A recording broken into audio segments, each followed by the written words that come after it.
This program is part of the Cosmic Potato Podcast Network. For more shows like this, visit our website at cosmicpotatonetwork.com. Watching television, watching television. Watching television, watching television. I need all the image, I need all the sound, I know the info right into my mind. Hey everybody, welcome back to Trial by Pilot. This is the show where we judge an entire series of television and the work of hundreds on one episode. I'm Bill Lynch. Hi, I'm Elizabeth Lynch. You know, podcasts come and go, but the wheel of time keeps turning. We can't escape it. Yeah. It's inevitable. For sure. Part of life. For sure. It's like For sure.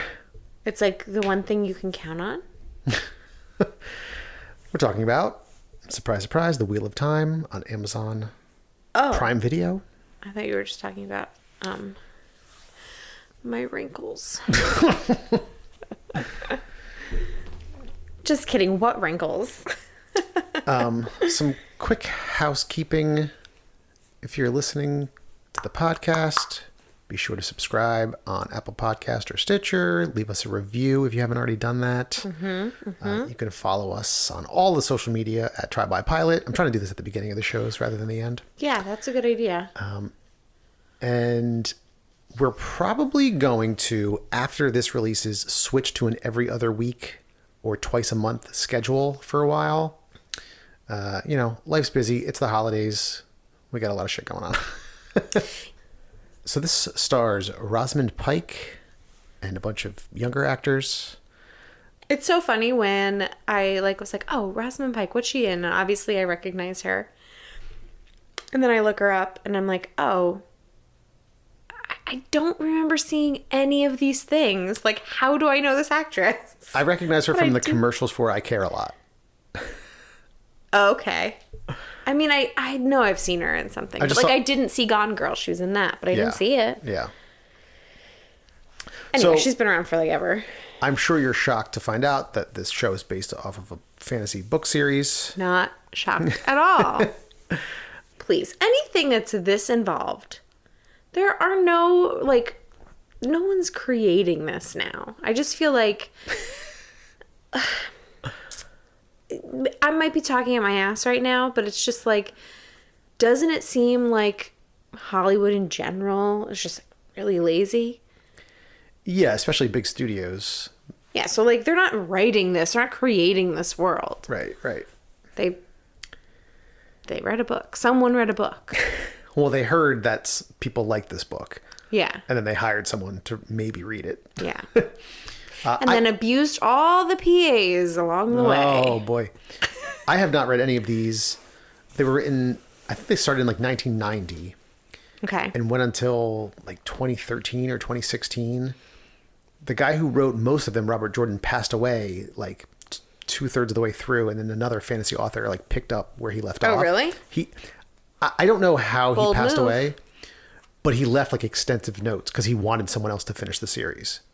So I don't know if he must have been sick. Yeah. It is after the giant ones that everybody knows, like Lord of the Rings and Harry Potter. It is like the biggest fantasy book series of all time. Wow. Game of Thrones is in there too, but this had more books, so technically more readership, but it's definitely in like the top 3 or 4 fantasy novels. Okay. Insanely popular. I've heard about them for years and years.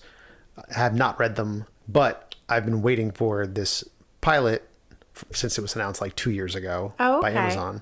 This is interesting. I mean, this will come as a surprise to no one. I've never heard of it. Nope, no one's surprised. Nope. Listeners, tweet at us if you're surprised. So it starts with some narration from Rosamund Pike's character Moraine, and it's like very like fantasy dramatic narration, like the world is broken, men tried to cage this darkness, and now it's And now here it is. laid waste to the world. But they believe, or prophecy has foretold, that like a new savior has been reborn. There's a lot of like reincarnation discussion in this show, or at least in the pilot. And so, like, whoever this dragon was, they called him the dragon, has been reborn, but they have no idea who it is. Boy, girl, no one has any clue. Yeah. They just know that this person was reborn 20 years ago. And now She's off looking for it. she must set off to go find this person. And then the next scene is these two men on foot being chased by 5 like red-clad women on horseback. And, you know, obviously they catch up to them. They use magic to like bring rocks down to stop them from escaping. And then one of them starts to talk, and the women reveal, like, who are you talking about? No one's near you. And he looks around like no one's even there. Yeah. He was having some hallucination. He somehow gained access to magic, I guess, and like it was making him go crazy. And so one of these women, the leader, tells him, like, you know, this power is for women and women only. You know, men touch it and make it filthy. And so they point like their magic rings at him, and he starts to like scream in pain. Yeah. As up on the cliff top, we see Moraine and her like assistant guy, protector, watching over this situation. She goes, "It's not him." And so they set off. And that was like the cold open. Then we're introduced to Egwene getting her braid done in like some ceremony. Braid. Braid. It sounded like you said brain to me. I don't Brain? know. Yeah, right now. Yeah, she was getting her brain done. I don't even know what that would mean in She slang. was in therapy. Yeah. So she's getting her braid done by only women are at the ceremony. And then she's just unceremoniously shoved into this like fast moving river. Yeah, well, I mean, it was kind of ceremonious. She's getting this braid done. The shove itself is not ceremony. But they're like, you know, it's like a special, it's like a rite of passage to like finally have her braid. And when you touch it, you'll think of us and and know that we're with you. And then they take her to the edge of this cliff, look over the water, and then they just fucking shove her to the river. They were like, trust the river. And I was like, oh no. Right. And they just shoved her in. Yeah. And then she trusts the river and she's fine. And it's like the most crystal clear Yeah. water, of course. Well, one of the things I was like looking at this in the beginning, one of my notes was like, where is this filmed? It's beautiful. And it's pretty much, and that's what I was just looking up before. Yeah, there was a lot of pretty filming locations and also a lot of CGI locations. Yes, there was one thing I was like, I bet that's CGI. Yeah. But it was mainly filmed in the Czech Republic, Oh, Prague, interesting. in and around Prague, but also had scenes filmed in nearby countries like Croatia and Slovenia. Yeah. I've heard good things about Croatia. I know, I read this and I was like, oh, is this just my bucket list now? I mean, it was like so pretty. Yeah. Yeah, so she gets shoved into this river. It's like fast rapids, and she like is panicked at first, obviously, as you would be. So she's like struggling, and then eventually she like comes to the surface. She calms down, and she just like starts to float and lets the river take her. Yeah. And eventually it like, you know, brings her to a little shore. Yeah. This is like one of those things. Like, I know ceremonies like this are important in like lots of different cultures. I mean, there's a lot of things that like every culture does. That's like some kind of like ceremony, like symbolic. Sure. The braid, the river. But it's like also, maybe this is just me being a cynic, but like, you're also human and you could just drown in that river. And if you drown, it's not because you didn't trust the river or that you're not as strong as these other women. But that's what they believe. I know. And I know that like hair is a big thing culturally, but I like the whole, maybe this is just like me and my like past trauma, but I was just like, yeah, that braid could fucking fall out. Like I just, so like does that make her less than them? Well, you probably just redo it, right? I meant her hair could fall out. That's why I said my past trauma, because I lost all my hair. Oh, you said her braid could fall out. I thought you meant like fall. Like No. I mean, that used to happen. That was the worst thing. And so then we're introduced to Rand, who is walking with his father, played by Charles Dance, a.k.a. Tywin Lannister. I knew there had to be. When this started, I was like, there's probably some Game of Thrones people in this. Oh, of course, yeah. Yeah. He has a thing with Egwene, and back in town that night at the inn, Egwene shows up and everyone's like relieved because I guess they just like leave after she's taken away by the river and just hope that she comes back. Yeah. So everyone's relieved. They're all drinking. Then that night, the party is still raging, and Moraine shows up. Everyone quiets down. Yeah. She says her name and everyone has heard of her. Like Right, she is they like all a known. know. Yeah. Yeah. So she is part of the Aes Sedai, which is a magical order. I think that's how they pronounced it, right? I think so. And so her and her assistant get a room for the night. And downstairs, Rand and Egwene, do the deed and get to talking. And she reveals that she was approached to be the apprentice of this person called the Wisdom, which is the woman that shoved her into the river. Right. Part of the ceremony. But she has some abilities. They keep saying that she can hear the wind, whatever that means.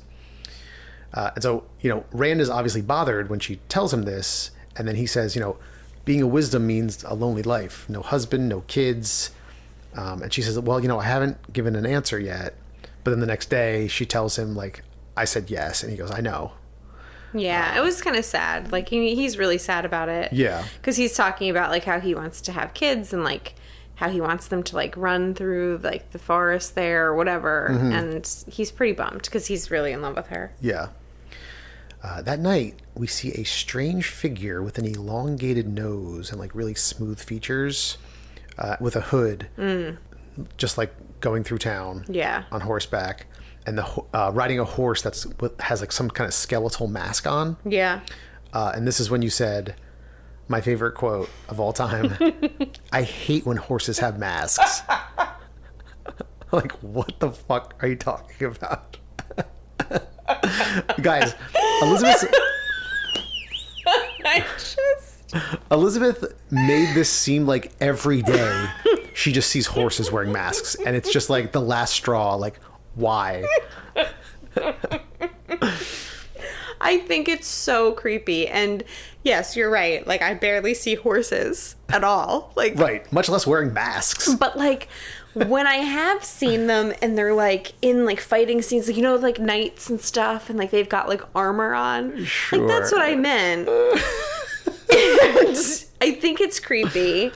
And I just also didn't like this, whatever this was on the horse. The whole thing was so creepy, and it was just like, why are you doing that to the horse? Why are you making that horse mean? It's just a horse. But they have like, anyway. Yeah. And so we find out later that this figure is called the Eyeless. I guess he has no eyes. You couldn't like really see, but he just had like smooth features. And so Moraine and this guy are like kind of surveying the town the next day, and they can sense that one of the Eyeless is here. And so they're looking around suspiciously at like all the townsfolk, not knowing like where he might be hiding. Meanwhile, one of the other younger guys, Matt, who's like, At one point I'm like, what's this guy's name? You're like, Matt. I'm like, Matt. oh, yeah, okay. Not a weird fantasy thing. Although it's with one T. Oh, never mind then. That is weird. So like, his parents, his mom is a drunk and his dad is like a philanderer and a piece of shit, basically. Also a drunk. Well, yeah. And like Matt is gambling and like steals one of his friend's bracelets to try to sell.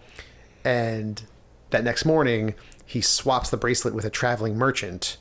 And the merchant's like, oh, this is fake. I'll give you like a couple lanterns for the festival tonight. But then after Matt turns, he like looks at it suspiciously. So like, maybe it was worth more or magical. I don't know. Yeah. Then Moraine visits the Wisdom, this young woman who's like 25, 26, as she's cleaning this sacred cave pool.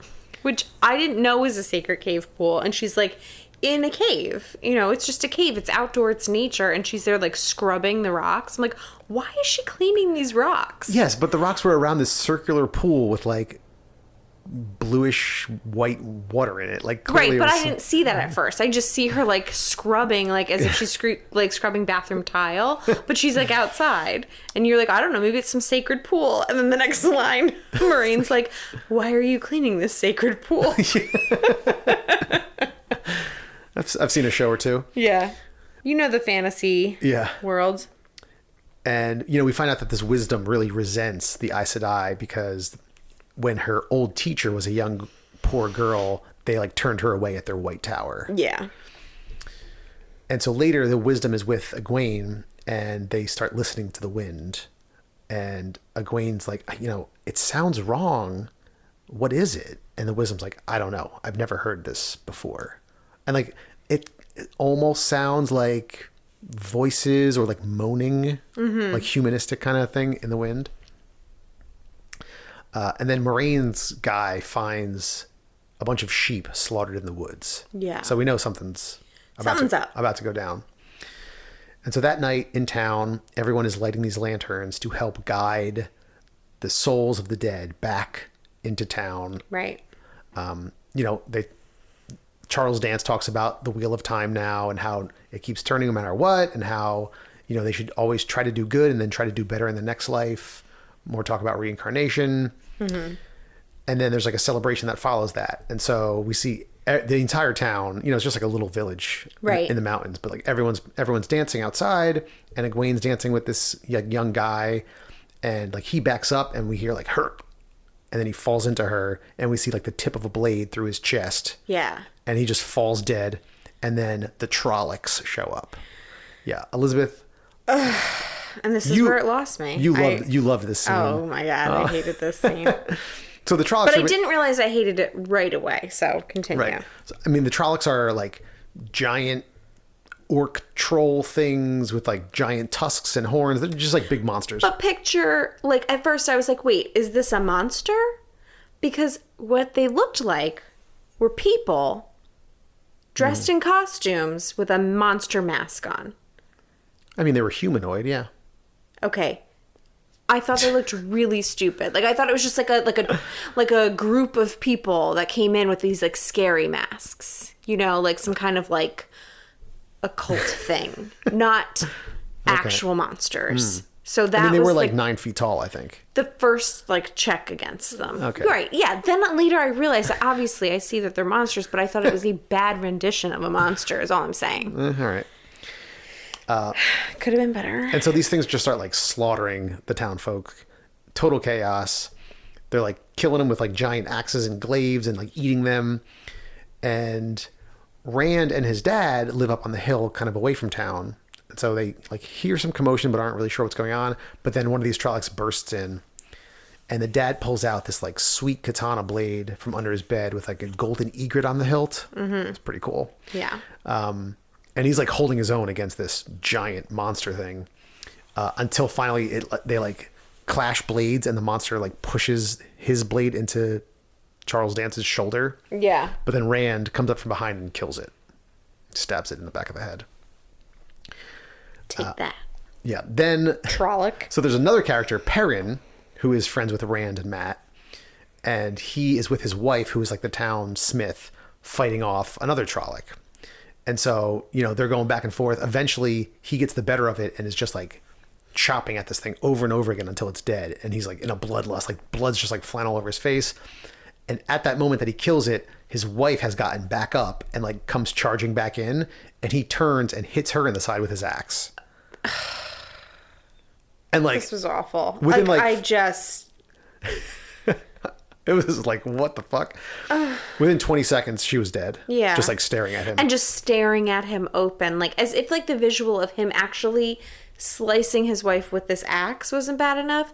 Then he holds her and she stares at him with her eyes wide open and then dies. And like, that's what he's going to see every time he closes his eyes. Yeah. I know the adrenaline's going, but come on, dude. They're only fighting one of these monsters, and his wife was in the room.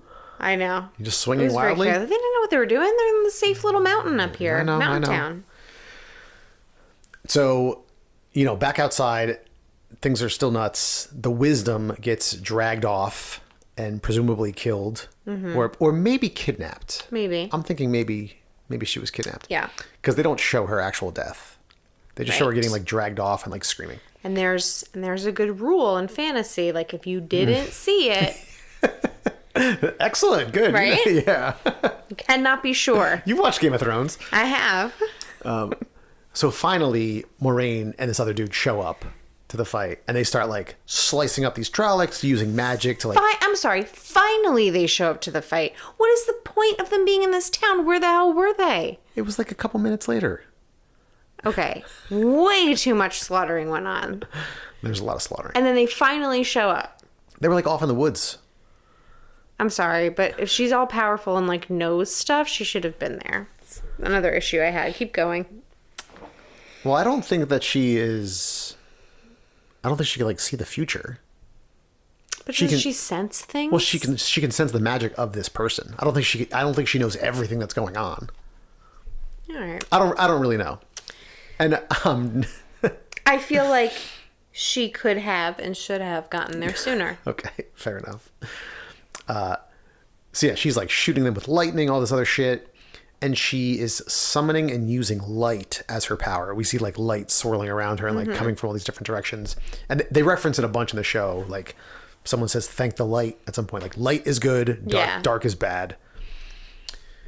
And so the next day, Moraine finally reveals to all these people why she's there. Because they're like, you show up, then these monsters show up and kill everybody. She's like, they're here for the same reason I'm here. They want you. And she's talking about Egwene, Matt, Rand, and Perrin. Mm-hmm. And she's like, you need to come with me to the White Tower where her order resides. One of you is this dragon reborn and will be the only one that is able to stave off the Dark One. And as they're talking, an army of Trollocs comes over the mountain, like way off in the distance, but you can like see all their like torches and stuff.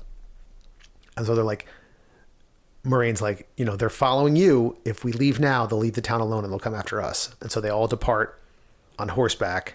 I assume they said goodbye to their loved ones in between there. Right. And they start trotting off as the pilots. Their loved ones aren't dead. Right. Well, yeah. So Charles Dance's character has like some poisonous wound like festering in his shoulder. She's like, it's Trolloc poisoning. I'm like, oh my God. That's why I hate this shit. Oh my God. I just can't. And she does some magic and like heals him up. Right. So he's fine. Right. I thought he was going to die. So that was the pilot to The Wheel of Time. What did you think? Okay, so I didn't hate it until the end. I was like really just trying to like genuinely follow along. I thought that all of that was good. I thought it was like good exposition without being like exposition heavy. Like I thought it was very good at telling the story. Laid a good like background.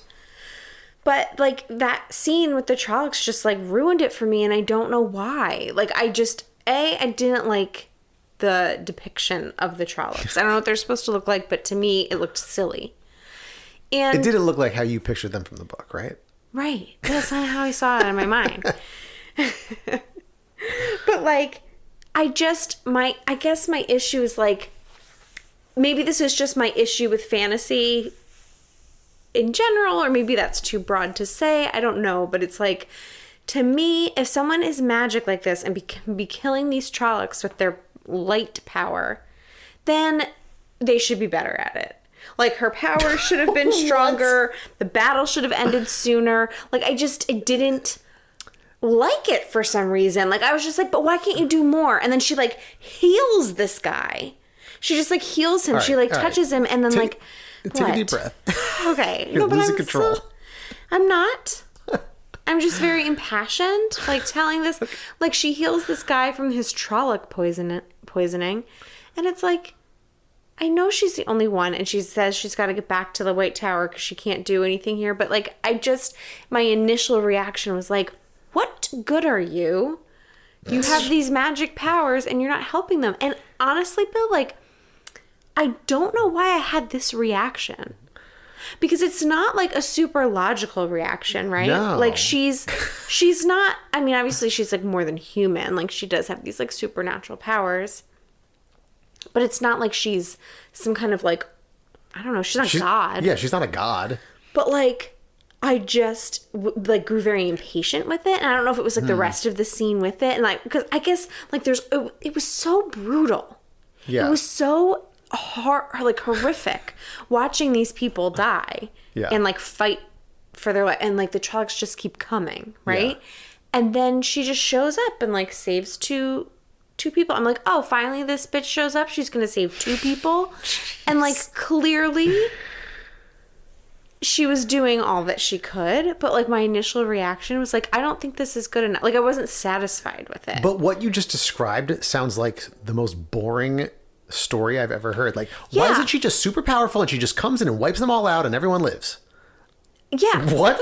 I know. But I guess I just like, I don't know what it was that made me not like the show from those like last 15 minutes. Maybe it was just like, it was too gruesome. You just didn't like the violence. That's fine. Yeah. I mean, maybe. I think you didn't like the violence and you're projecting that onto literally everything else about the last 20 minutes. Yeah. Yeah. And like, it's funny because like, I didn't dislike this character when she showed up. Yeah. Like, I thought she was a good character. I kind of liked her. I mean, so I don't know what it was that I was just like so annoyed by. Listen, I knew something like that was going to happen. Yeah. At the end of this pilot, I knew there was going to be like some like big conflict and like they were going to have to like leave this village.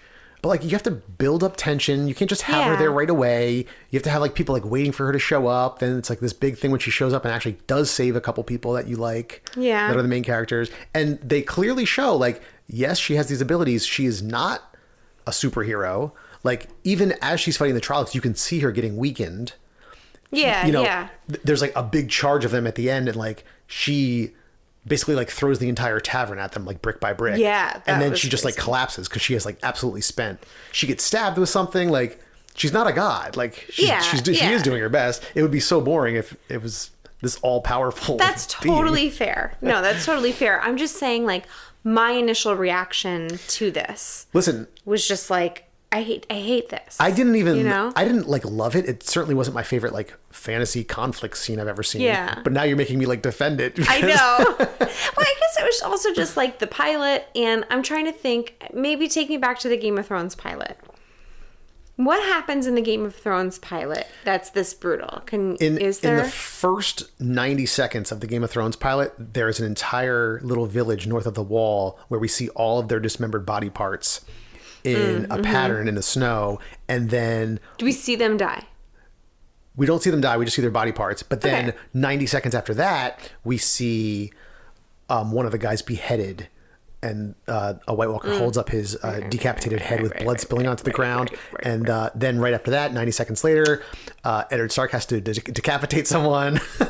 First of all, this is the first 3 minutes. The fact that you're recalling all of these details is insane to me. You always say, my memory's shit. I don't know anything. I can't remember anything. But you can fucking remember every, like, beat by beat, the Game of Thrones pilot. It was a great pilot. Tell me everything about the Red Wedding episode. Do you really want to go into that now? You're just embarrassed that you do know it. Yeah, of course I do. I guess it just seemed like maybe that you proved my point like wrong, but like I was gonna say, like, for a pilot, so insane, but like I guess that's just what fantasy does and like has to do. Yeah, you know, like you have to have this, like there has to be this huge conflict for them to keep fighting, because it's always going to be like this, like these people against some bigger conflict, right? And you know, I'm sure that not every episode is going to have a big bloody fight scene like that. You know, just this was the kickoff to get them out of the village. I just wanted more build up for that, you know. Sure, but you know, at the same time, you want to get them out of the village after the pilot, because that's...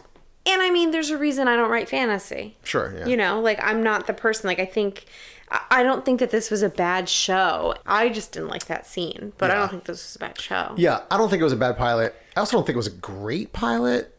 I thought Rosamund Pike was good. Mm-hmm. You know, she definitely has like the look, this like dark-eyed, ominous kind of figure to her. I thought, you know, all the younger actors were fine. Nothing offensive. No one like really stood out as like fantastic, but you know, we only saw a little bit of them. I thought the Matt guy was good. You know, some of the set and character design was really cool. Some of the CGI worked well, and then some of it didn't. Yeah. And it like looked like you were watching a TV show. Yeah. Which is fine. Yeah. We were. But like, they're not going to have like whatever season 5 Game of Thrones budget. If I saw this on like Game of Thrones or like in a movie, I'd be like, that is really bad. Yeah. I thought the world building and the mythos lore building was really intriguing. Mm-hmm. I just like a big epic fantasy with like all this like backstory stuff. And I've been hankering for a good fantasy series since like the 5th season of Game of Thrones, right? Basically. I was hopeful. I've also just been looking for like a TV show, period. I haven't like watched something by myself for so long. I was hopeful that Foundation would be it. That's sci-fi, not fantasy. Did you keep watching that? I haven't watched any more. Oh, okay. The reviews of it are good. They're not great, but they're pretty good. But I haven't like heard anything like that it's an absolute like can't miss show. Okay. Like I want that, and then like that'll give me the motivation. Like, okay, I should watch this. Yeah. I'm still considering going back to it, but I think it'll be between this one and Foundation. I think I would like to give this one at least another episode. Mm-hmm. Give it another shot. I do have a lot of vacation time coming up that I have to use. Yeah. So I'll have a little bit more time to maybe watch a show. I did enjoy it. Only some minor complaints. Mostly about like the CGI. Which I don't like even really notice as much. It was very sparse, and then they leaned on it really heavily during the final fight scene, and then I did notice it. I was like, okay. Like, she's like swirling magic around and like lighting these things on fire, and like even like the fire looked CGI. Maybe that's what it was. Maybe that was it. Your powers look stupid. So would you recommend Wheel of Time? No, but that's not like a really strong no. Yeah. It's just that I don't really have anything, like I'm not going to continue watching it, and I thought it was fine, but I'm not like, oh my god, you probably will love this. I don't know. Does that make sense? That recommendation? Maybe? Yeah, I think it's, if you're into fantasy, like high fantasy stuff. Mm-hmm. If you read the series. Well, if you read the series and enjoyed it, you're probably going to watch this. You mean they're not just going to like be listening? They're like, hold on, I don't know if I'm going to watch this yet. Let's see what Elizabeth from Trial by Pilot, who hates fantasy, has to say. What was I saying? I don't know. I interrupted you. Do you think this will get a season 2? Probably. It probably already has been renewed by Amazon. I was going to ask if you'll continue to watch, but I guess that you are not going to. I'm not going to continue to watch. Okay. This is a weekly release, which I love. That's true. So we did finish... Well, no, what did we finish? We finished Squid Game, but we already talked about that. Right. Oh, I did want to mention that I saw today that Squid Game is now officially the most watched Netflix series of all time. Wow. In its first 21 days. In its first 20... By how wide of a margin? In its first 28 days on the platform, guess how many hours of viewing Squid Game accumulated? I know this is a ridiculous question to ask of anyone, especially you. But why? Because I don't understand numbers. Anytime I ask anything about numbers, time, distance. Yeah. Just guess how many hours in the first month-ish. 10,000. Okay, but you know what I was going to say before that? 500. So somewhere between 500 and 10,000. Oh my gosh. Go ahead. What was it? 1.65 billion hours. What the fuck? Fuck you. No, I'm just kidding. 500 hours is 50 people watching Squid Game. See, like, I just didn't even know, like, what formula to put in my head to, like, figure it out. I was just like, well, that question didn't even make any sense. Oh, boy. Yeah. Yeah. Wow, so that's crazy. Squid Game V popular. And it has been renewed for season 2. Yes, I did see that. I guess I should have said that for the recap, but, things happen. What else did we just watch then? I don't think anything. We are in the middle of season 3. Oh, we finished Lupin. Oh, yes. We did finally finish that. Part 2. And it's like over, I think. Oh, really? Oh, wait, no. No. How did it end? It ended with him like kind of being at large, and like all of all of Paris was looking for him. Oh, right. Like Yeah, all of the police were looking. Yeah, I don't know why I thought it was. Spoiler alert. I forgot. No, I think he said he was gonna like leave. Yeah. I think it said something that it was coming back. Oh yeah, you might be right. You might be right. God, I hope so. Yeah, and now we're halfway through. You know what? I'd be fine if it didn't. I enjoyed it. It's a fun show. There is like never any tension or conflict, and I want some tension in a show where he's like doing all this like high stakes stuff. Yeah. He's never in danger of getting caught. He is the most unrealistically slick guy ever. I love that about this. I know, but at some point, don't you want to at least feel like he could get caught? Yes. I never feel that. You didn't feel that at all, like when they were like going through like the, what do you call it? That they were going to get caught going through the... No. You didn't think they were going to get caught? No, I knew they were going to get away. Or when in his apartment? No. You didn't think... No. All right. He's just too good. All right. I do agree with you somewhat there. I guess it just didn't bother me because I just really kind of enjoy that kind of thing where they get away. Yes, I do enjoy it because I'm kind of likening this to the show White Collar, and I do think that there was more tension in White Collar. Oh, okay. But it was also like you always knew they were going to get away. Like I always knew they were going to get away. But also like Omar Sy is like I just love him. Like, it's not even just like, oh my God, I'm so attracted to him, he's so hot, which like I am. But that too. Yeah. But like there's something that I just like really, really like how slick he is. He's such like a likable. I like how slick he is. Sneak. I like I like a sneaky slick guy. Oh boy. But yeah, you do. But at the same time, I want a little bit of tension. Okay, that's fair. That is fair. But anytime they're like, especially when he's like cooking in his kitchen and he's dancing. Oh my gosh. I love a dancing Omar Sy scene. Okay, all right. Anyway. So we finished that. We're halfway through season 3 of Sex Education. Hold on. I have to say this. Because it doesn't matter. I text this to her all the time. We have talked about this at like different points. Janice, if you are listening to this right now, which I know that you are. Janice. If you haven't watched Sex Education yet, pause whatever it is that you're doing.